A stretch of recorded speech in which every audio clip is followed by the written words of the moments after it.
Commander Vela Thorne stood in the observation deck of the Galactic Council's primary station, watching the swirl of nebulae beyond the reinforced viewport. Her crimson scales caught the ambient light, creating an effect that had intimidated countless species across 17 systems.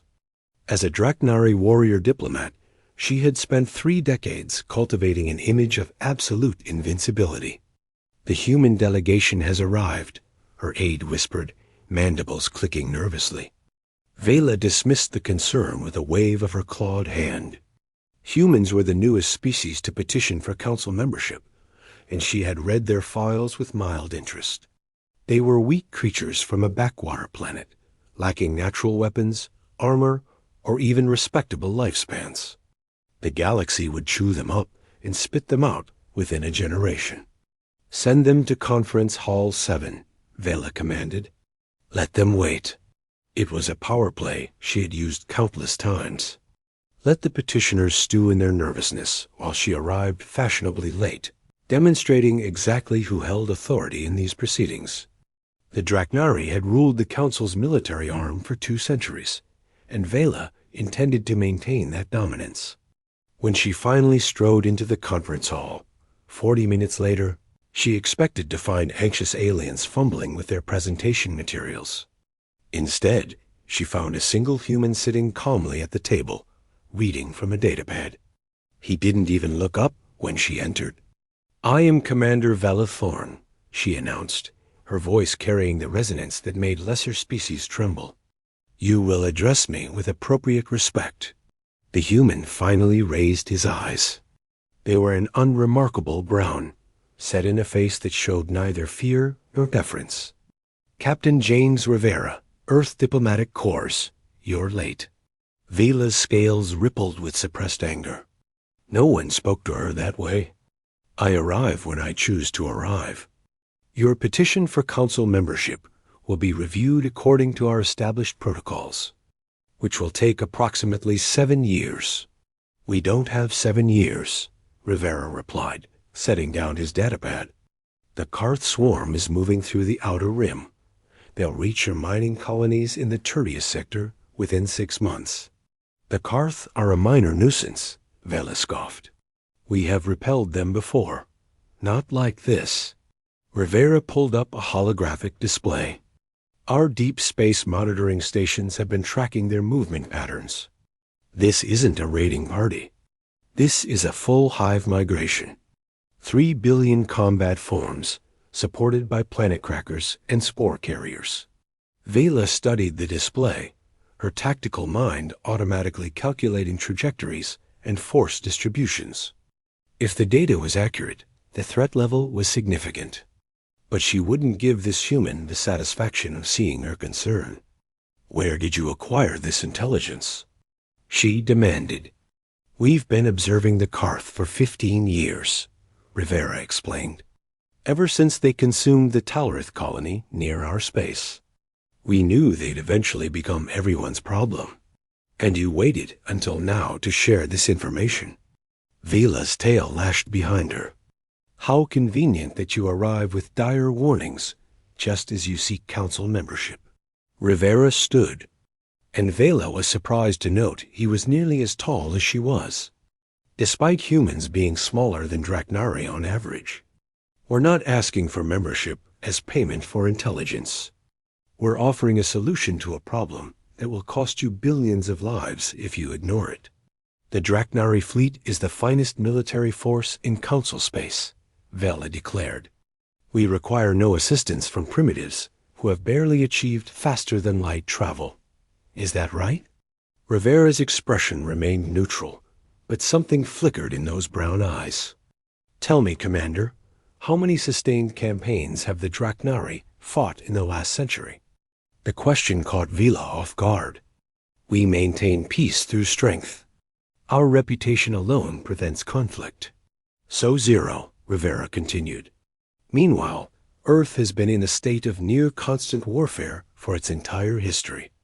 We've refined the art of violence across thousands of years, on land, sea, air, and now space. We understand logistics, attrition, psychological warfare, and asymmetric tactics in ways your species has forgotten. Vila's claws extended involuntarily. You dare suggest I'm stating facts, Rivera interrupted. Your ships are impressive. Your warriors are formidable. But you're going to face an enemy that doesn't care about your reputation, doesn't negotiate, and doesn't stop until everything is consumed.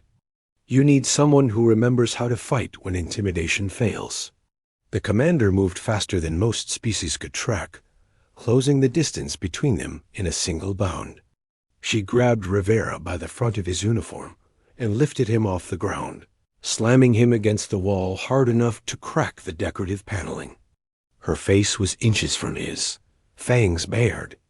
I could tear you apart before you drew your next breath, she hissed. Rivera didn't struggle.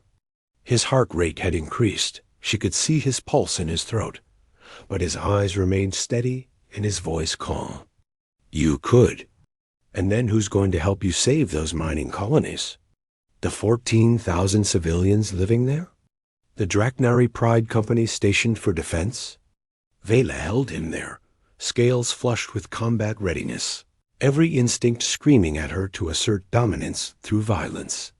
But something in the human's complete lack of panic gave her pause. He wasn't frozen in fear. He was waiting. You're not afraid, she observed. I'm terrified, Rivera admitted. But fear is just chemical reactions and electrical signals. I'm trained to function through it. So are the 30,000 soldiers Earth is prepared to commit to the defense of your colonies, if you'll accept our help. Vela slowly lowered him back to the floor, but didn't release her grip. Why would your species risk lives for colonies that aren't your own? Because when the Karth finish with your colonies, they'll keep coming. Because those 14,000 civilians don't deserve to be consumed by a hive mind. Because it's the right thing to do. Rivera met her gaze without flinching. And because we're applying for council membership, which means we're asking to be part of something larger than ourselves. That comes with responsibilities. The commander released him, stepping back. Her tactical mind was racing through scenarios, evaluating options. The human's intelligence was solid, his logic sound, but accepting help from a non-member species would be seen as weakness. The council will never approve, she said. The council doesn't need to approve a joint training exercise, Rivera replied, straightening his uniform. Which is what we'll call it in the official reports. By the time anyone questions the semantics, we'll have saved those colonies and proven Earth's value as an ally. Vila's laugh was sharp and harsh. You're asking me to deceive the council. I'm asking you to protect your people using all available resources, Rivera corrected. The bureaucracy can catch up later. She moved to the viewport, staring out at the stars. Decades of command experience warred with the reality of the threat assessment. The Karth swarm was indeed more dangerous than she had initially acknowledged. Her pride would cost lives if she let it override strategic necessity. Your soldiers, she said finally. Are they truly prepared for this level of conflict? Every one of them volunteered, Rivera replied. They know what they're facing. Humans have a saying. We run toward danger while others run away. It's not bravery. It's just how we're built. Vila turned back to face him.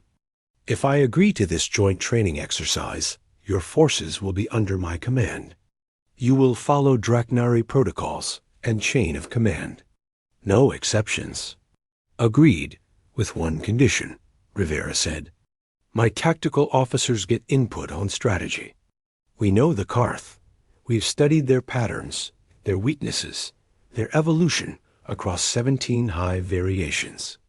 Use our expertise. The commander's tail twitched, a sign of consideration rather than agitation. She had built her career on never showing weakness, never admitting limitations. But she had also risen through the ranks by winning battles, and winning required using every advantage available. Very well, she said, but if your soldiers fail to meet Draknari standards, I will send them home in dishonor. Rivera extended his hand, another human gesture she had read about but never experienced. "If my soldiers fail, Commander, it will be because they died trying. We don't run from fights. We end them."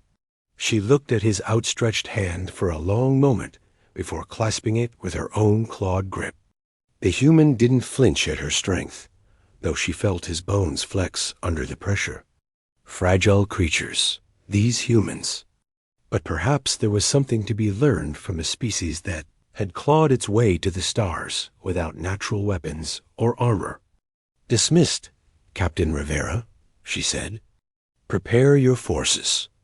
We depart for the Tertius sector in 48 hours. As the human left the conference hall, Vela returned to the viewport. For the first time in years, she felt something unfamiliar stirring beneath her scales. Not fear, exactly. Uncertainty, perhaps. The humans were unlike any species she had encountered. They acknowledged weakness without shame, faced threats without hesitation, and seemed to carry violence and compassion in equal measure. She had believed herself untouchable, above the need for allies or assistance. But Rivera had pinned her against a wall of logic and necessity, forcing her to confront the reality that strength alone would not be sufficient against what was coming. The Karth swarm was approaching,